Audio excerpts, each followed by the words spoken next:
Bonsoir, nous sommes le 5 janvier 2015. Bienvenue pour ce premier journal en direct pour cette nouvelle année. Je me fais le porte-parole de la rédaction pour vous souhaiter le meilleur pour les prochains mois. Voici les titres d'aujourd'hui. Le bras de fer se poursuit entre l'État et les médecins. Depuis le 23 décembre, de nombreux cabinets sont fermés. Ils veulent la réécriture du projet de loi santé. Nous en parlerons en plateau avec nos invités tout à l'heure. 2015 s'ouvre, 2014 est déjà refermé. Ce qu'il faut retenir de l'actualité locale, dossier toute cette semaine dans le journal. Premier volet ce soir consacré au mois de janvier et de février. Pas de nouvel exploit pour Morpa en Coupe de France de basket. Le Petit Poucet s'incline face à Caen, équipe qui évolue 4 divisions au-dessus en National 2. C'est avec tristesse que nous ouvrons cette année avec l'annonce de la disparition de Jean-Pierre Beltoise, ancien pilote de Formule 1 qui, depuis sa retraite, s'était installé dans les Yvelines avec un circuit qui porte son nom. Nous sommes en ligne avec le directeur du site, Marc Baudson, directeur de Beltoise Évolution, donc à Trappes. Bonsoir à vous. Oui, bonsoir. Jean-Pierre Beltoise, décédé, c'est le monde automobile qui est en deuil, un double AVC survenu à Dakar et on se souviendra de lui comme l'homme qui avait aussi relancé le sport automobile en France au début des années 60. Le monde automobile lui doit beaucoup. Oui, le monde automobile lui doit beaucoup, mais pas seulement sur le plan du sport, mais aussi sur le plan de la sécurité, puisque ça a été le deuxième combat de sa vie, de militer pour l'amélioration de la sécurité routière, et notamment au travers de son école de conduite Conduire Juste, qui est précisément hébergée sur le site de Trappes. 85 Grands Prix de Formule 1 jusqu'en 74, 1969, il termine même 5e. Que vous inspire sa carrière? Il a aussi été pilote moto, 11 titres de champion de France.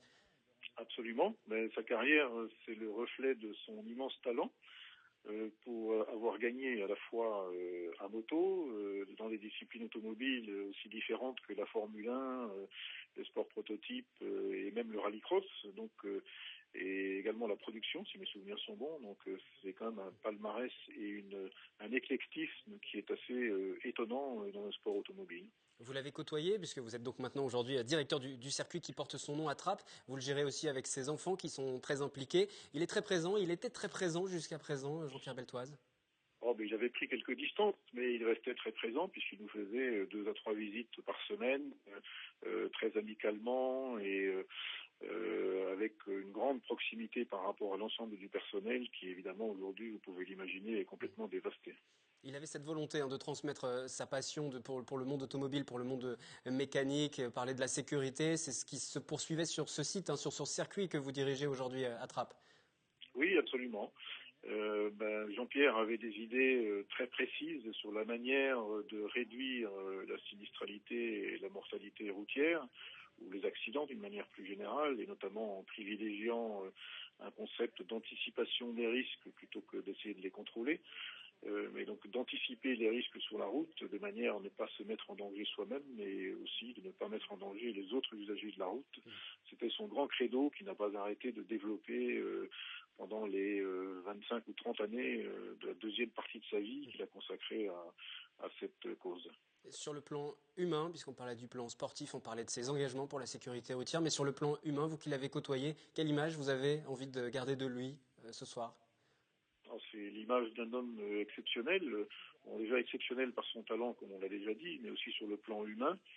C'est quelqu'un que la célébrité, la notoriété n'avait pas du tout, ça lui était pas monté à la tête. C'était quelqu'un de très simple, très agréable, très jovial, toujours plein de projets, très pétillant dans les conversations qu'on pouvait avoir avec lui et ne mettant aucune distance vis-à-vis de ses interlocuteurs. Donc c'était quelqu'un de très facile d'abord. Et c'est aussi une des raisons pour lesquelles il est tant apprécié par son personnel ici au circuit, mais aussi par les nombreux amis qu'il a à travers le monde. Merci Marc Baudson, directeur de Beltoise Évolution à Trappes. Merci de ce témoignage. Jean-Pierre Beltoise, décédé donc à l'âge de 77 ans en ce 5 janvier. Dans l'actualité, aujourd'hui, Bernard Cazeneuve, le ministre de l'Intérieur, qui a présenté ses vœux aux forces de police à la caserne de CRS de Vélizy. Après plusieurs démonstrations et exercices de la part des forces de police et du RAID, le ministre a affirmé son engagement auprès des fonctionnaires. Il a abordé, entre autres, le sujet du terrorisme, la mutualisation des moyens avec la gendarmerie, ainsi que le mal-être des fonctionnaires de police, dont les suicides augmentent. Mais avant tout, il a souhaité parler de la modernisation des forces de l'ordre. Il a annoncé la création de 500 postes supplémentaires et l'augmentation des crédits d'investissement et de paiement. Écoutez. Dans beaucoup d'endroits, il y a des investissements à faire nécessaires sur lesquels une planification sera élaborée dans le cadre du triennal qui permettra en toute transparence d'indiquer là où les efforts sont à faire et là où ils seront faits. Et puis juste cette information concernant la préfecture de Versailles et la sous-préfecture de Mantes-la-Jolie. Les services des deux établissements seront fermés exceptionnellement au public demain à partir de 12h30. Nous faisons une parenthèse avec l'actualité du jour. Nous parlerons tout à l'heure de la mobilisation des médecins avec des invités sur ce plateau. On quitte l'actualité du jour, donc je vous le disais, pour notre dossier de la semaine. Un dossier consacré à la rétrospective traditionnelle de l'année précédente, de 2014. Premier volet ce soir. Que faut-il retenir de l'actualité locale sur les mois de janvier et de février ? Rappelez-vous, mois de janvier 2014, ce sont les taxis que l'on entend. Lundi 13, les taxis manifestaient à Paris pour dénoncer la concurrence déloyale des véhicules de tourisme avec chauffeur. Ils dénonçaient la différence de traitement. Les chauffeurs de taxi yvelinois paient leur licence 180 000 € contre une centaine d'euros pour les chauffeurs de VTC. Un début d'opération qui va s'étaler pendant toute l'année. Philippe Leblanc, le faux architecte devant le tribunal correctionnel de Versailles pour escroquerie et usurpation de diplôme. Pendant 30 ans, cet homme s'est fait passer pour un architecte alors qu'il n'avait pas terminé ses études et qu'il n'en avait pas de diplôme. Un procès finalement reporté au 23 juin. En ce début d'année, fin de mandat pour le maire de Maurepas, Georges Mougeot. Ce dernier a choisi de passer la main au moment des élections municipales. Élu pour la première fois maire à Maurepas en 89, le maire d'hiver gauche ne briguera pas un nouveau mandat et vient d'organiser sa dernière cérémonie de vœux. Une page qui se tourne pour la commune. Les prétendants seront nombreux pour prendre sa succession à la tête de la mairie. Nous y reviendrons dans notre rétro du mois de mars. Et lui aussi, il quitte la vie politique. Le président de l'agglomération, Robert Cadalbert, ne se représentera pas pour un nouveau mandat. Il ne sera donc pas candidat sur une liste aux élections municipales. Il était président de l'agglomération depuis 16 ans. Déclaration faite lors des vœux au théâtre de Saint-Quentin en Yvelines. Inauguration aussi en janvier en grande pompe du Vélodrome de Saint-Quentin en Yvelines. Une soirée ponctuée par des duels France-Grande-Bretagne qui n'avaient d'amicaux que le nom. Le nouvel Inimontain François Pervis a donc été le premier coureur à s'imposer sur la piste du Vélodrome.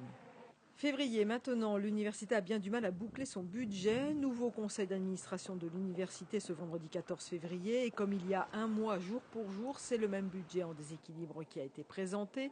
Il n'a pu être validé. Nouveau et dernier délai le 1er mars. Les syndicats s'inquiètent de la baisse des moyens. La présidence de l'UVSQ assure qu'une dotation exceptionnelle du ministère sera octroyée, ce qui sera d'ailleurs le cas.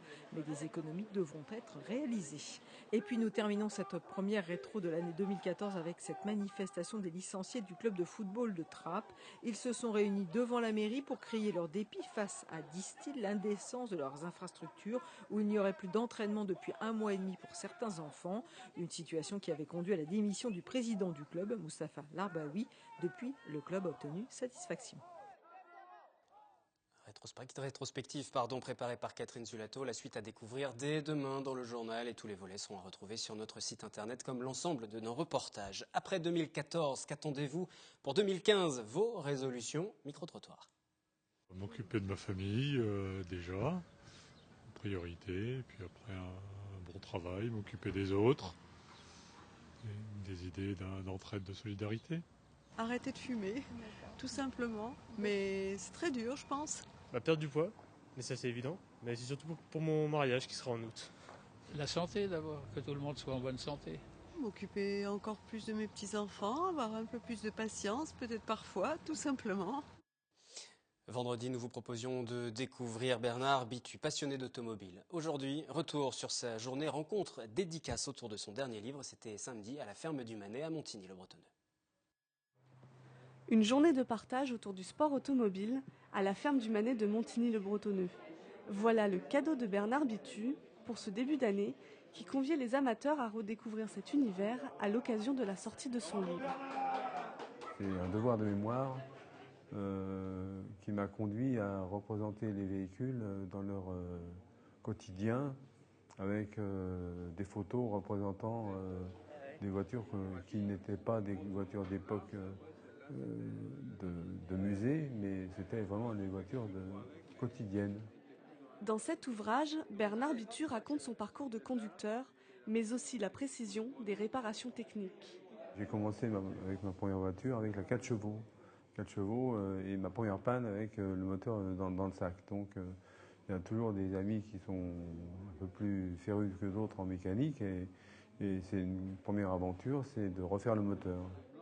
À travers ses photos et ses anecdotes, Bernard Bitu revient avec nostalgie sur une époque où l'automobile était un plaisir. Une bonne occasion de raviver des souvenirs.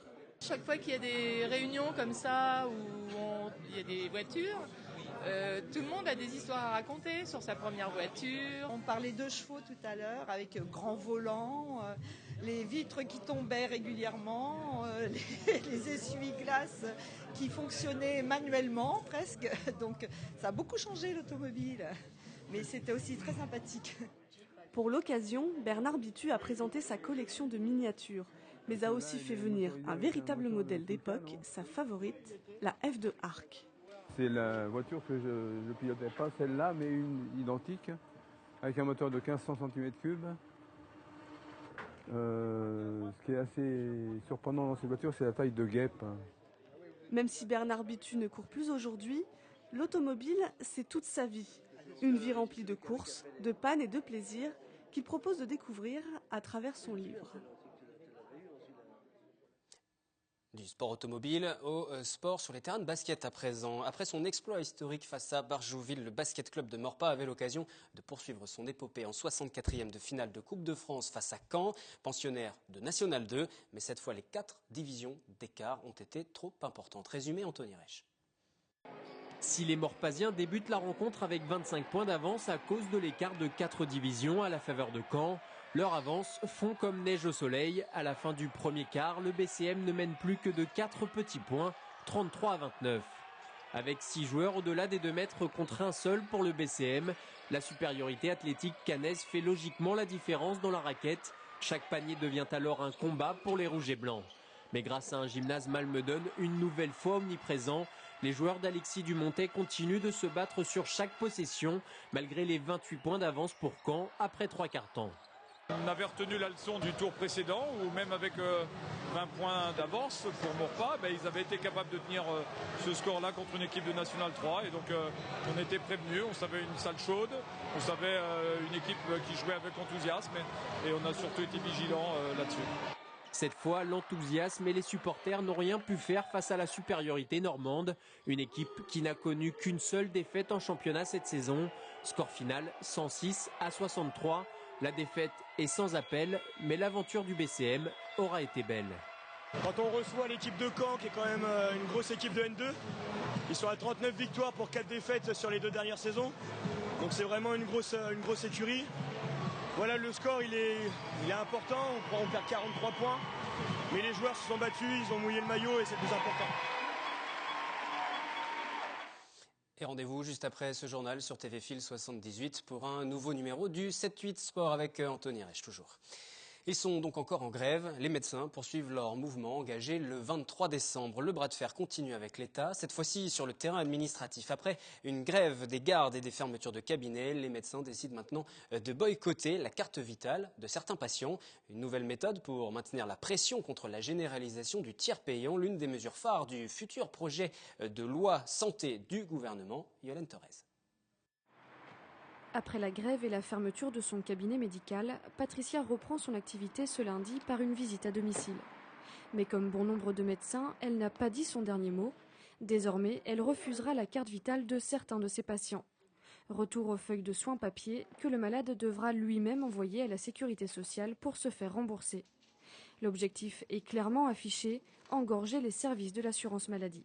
A priori, elle est quand même faite pour ça, plus que nous qui prenions sur notre temps pour s'occuper des remboursements des patients. Ça va être difficile pour eux de pouvoir se remettre à traiter les feuilles de soins. Donc effectivement, il y aura des délais de remboursement probablement qui atteindront 1 mois. Et pour certains patients, ça peut poser un problème. Donc évidemment, pour cela, on utilisera la carte vitale. Les médecins l'affirment, ce n'est pas contre le tiers payant qu'ils se mobilisent, mais surtout contre son obligation et sa généralisation. Une mesure inscrite au projet de loi santé que le gouvernement veut faire voter au printemps 2015 et que ce médecin décrit comme inapplicable. Il faut qu'on se fasse payer d'une part par la sécurité sociale, dont les sites sont régulièrement en panne. Là, par exemple, ça fait 3 jours qu'on ne peut pas accéder au site de la sécurité sociale. Donc, impossible de se faire payer, évidemment, si on était en tiers payant. Et surtout par les mutuelles. Il y a près de 500 mutuelles en France. Il faut qu'on recherche à quelle mutuelle est affilié le patient, rechercher les impayés. Globalement, tous ceux qui le pratiquent aujourd'hui, c'est-à-dire les pharmaciens, les centres de santé et certains médecins, par exemple sur l'île de la Réunion, nous disent que ça leur revient à peu près à 3,50 € par acte. Entre inquiétude et compréhension, les avis des patients, eux, sont mitigés. Si on reprend les feuilles de soins, c'est beaucoup plus long pour se faire rembourser. Et moi, je suis pas d'accord. Et puis là, on est pris en otage. Quand on va chez le médecin, il est normal de payer sa facture. Sauf pour les gens qui n'ont pas les moyens. Et là, il est tout à fait normal que la carte vitale serve dans ce cas-là. Pour l'instant, pas de réponse précise de la part du gouvernement. La grève de la carte vitale continue jusqu'à nouvel ordre. Et nous sommes en ligne à présent pour continuer à évoquer ce sujet avec le docteur Laurent Debastard. Bonsoir. Bonsoir. Vous êtes membre du syndicat des médecins libéraux, vice-président également de l'ordre des médecins urgentistes. On entendait dans le reportage qui vient d'être diffusé le témoignage de certains patients qui avaient le sentiment d'être un peu pris en otage avec cette histoire de carte vitale qui ne sera pas acceptée et que ça va retarder, pénaliser les remboursements. Quelle réponse vous pouvez apporter à ces patients qui s'inquiètent ? Alors moi, ce que je voudrais exprimer, c'est surtout l'exaspération des médecins qui sont exaspérés de ne pas être écoutés par le gouvernement, puisqu'ils ont, depuis le mois d'octobre, le président du Conseil national de l'ordre a demandé à ce qu'il y ait une concertation à ce sujet, sur la mise en place du tiers payant obligatoire. Et puis ils sont inquiets justement par ces mesures de tiers payant généralisé. Et après, il y a un certain nombre de syndicats médicaux qui ont demandé en effet à ce qu'il y ait des feuilles de soins qui soient faites. Je crois que ça sera fait au cas par cas et en tous les cas jamais pour pénaliser les patients. Donc pour vous, c'est une bonne idée éventuellement. En tout cas, c'est un moyen de pression qui peut être efficace sans trop avoir l'opinion publique qui se retourne contre vous. C'est ça.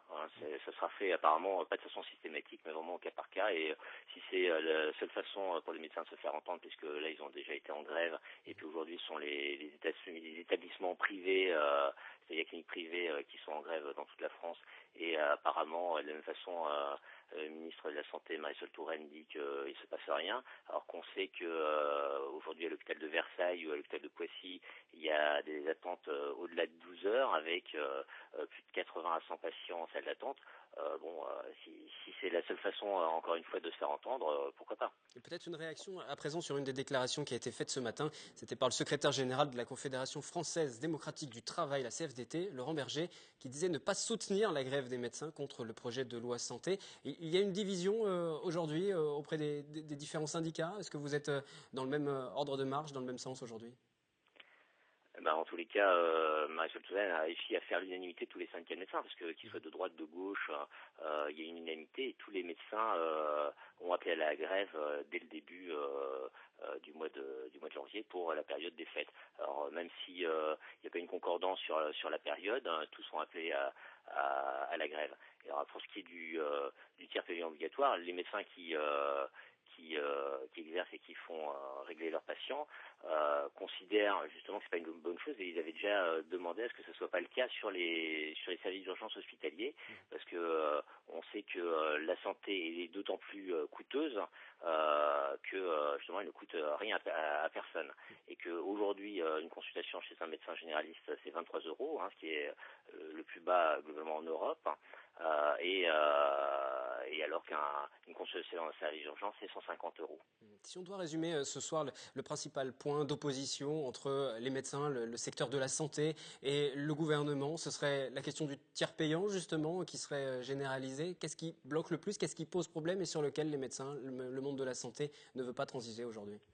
Ouais, je crois que c'est ça, c'est le tiers payant obligatoire qui est vraiment le point d'achoppement, qui est une très mauvaise idée, puisque elle sera un surcoût de santé. Ça, de façon unanime, tout le monde a conscience que si c'est gratuit, les gens vont consommer plus et ça va coûter plus cher. Donc c'est pas une bonne idée. Aujourd'hui, il n'y a pas de difficulté d'accès aux soins du point de vue financier, puisque quand les patients n'ont pas le revenu suffisant, ils ont la CMU, l'AME pour les patients étrangers, et la seule difficulté d'accès aux soins aujourd'hui, c'est la difficulté démographique, c'est-à-dire on est arrivé à une telle pénurie de médecins en France, et même maintenant en Île-de-France, qu'il y ait des difficultés pour se faire soigner. Donc c'est surtout un problème de démographie médicale, et ça parce qu'un certain nombre de médecins aussi ne veulent pas s'installer parce que la profession, le métier de médecin est de plus en plus difficile à exercer. Merci Dr Laurent Debastard d'avoir été en ligne avec nous, membre du syndicat des médecins libéraux, vice-président de l'Ordre des médecins, urgentiste. Merci de votre témoignage. On va continuer en plateau à évoquer ce dossier pour la fin de ce journal avec j'accueille à présent le docteur Ida Marine Lanzi. Bienvenue. Vous êtes du syndicat national des jeunes médecins généralistes. On vient d'entendre le représentant des médecins libéraux. Aujourd'hui, tous les médecins, qu'ils soient libéraux, généralistes, peu importe, vous êtes tous dans le même sens de marche, dans la même union contre ce projet de réforme. Mais pas pour les mêmes raisons. Alors justement, quelles sont les raisons, vos motivations? Dans un communiqué, vous appelez pour demain le 6 janvier à une mobilisation, avec une marche à partir du ministère de l'Enseignement supérieur et de la Recherche vers le ministère des Affaires sociales et de la Santé. Ce sera à Paris. Vous dites que ce projet de loi va démanteler votre métier dans l'ensemble, c'est ça? Oui. En fait, ce qu'on voit, c'est qu'on va manquer de médecins généralistes de plus en plus, et que ce projet de loi, en fait, comment vous dire, il disperse les compétences, mais il ne laisse pas le médecin généraliste là où il doit être, c'est-à-dire, il doit être le pivot du système de soins. Donc, on va dire, voilà, on va donner telle compétence à telle profession, à telle autre, mais ça va être dispersé. Et du coup, ça va faire une médecine à bas prix, si on peut dire. Et voilà, ce qu'on craint, c'est que c'est notre métier qu'on est en train de démanteler. En dehors du suivi des patients, vous évoquez les consultations plafonnées à 23 € aussi, encore le manque de moyens. Et là, en tant que jeune médecin, ce qui est intéressant, c'est sur la formation. Il manque des moyens sur la formation aussi. On devrait s'occuper de ça, c'est un peu le message que vous voulez envoyer. Également, donc on parle de formation, c'est-à-dire que pour les internes, oui, donc un interne en médecine générale entre autres, est un médecin à plein temps à l'hôpital. Donc il y a déjà un plein temps à l'hôpital, mais il est également étudiant en 3e cycle à l'université, toujours à plein temps. Et donc aujourd'hui, la question est le temps de travail des internes. Nous, on se bat pour une semaine à 48 heures, au lieu de 70-80, mais sur ces 48 heures, c'est sur 5 jours du lundi au vendredi, avec 2 demi-journées de formation comprises dans le temps de travail. Ce qui nous ramènerait avec 4 jours, on aurait donc 40 heures. Le 5e jour, 2 fois 4 heures d'études, ça nous apportera 48. En plus, il y aura bien sûr les gardes et autres, mais c'est ça qu'on demande, alors qu'on nous propose une seule demi-journée dans le temps de travail et l'autre demi-journée, c'est la nuit ou les week-ends quand on peut. Vous expliquiez en introduction de votre propos tout à l'heure, vous êtes mobilisés tous ensemble, tous les médecins, mais pas pour les mêmes raisons, on l'a bien compris. Juste avant, tout à l'heure, l'autre témoignage, on entendait parler du tiers payant qui était le principal point de blocage. Là aussi, la généralisation du tiers payant, c'est quelque chose qui vous inquiète? Ça ne pose pas vraiment un problème, puisque si vous voulez, il faut juste que ça soit bien fait.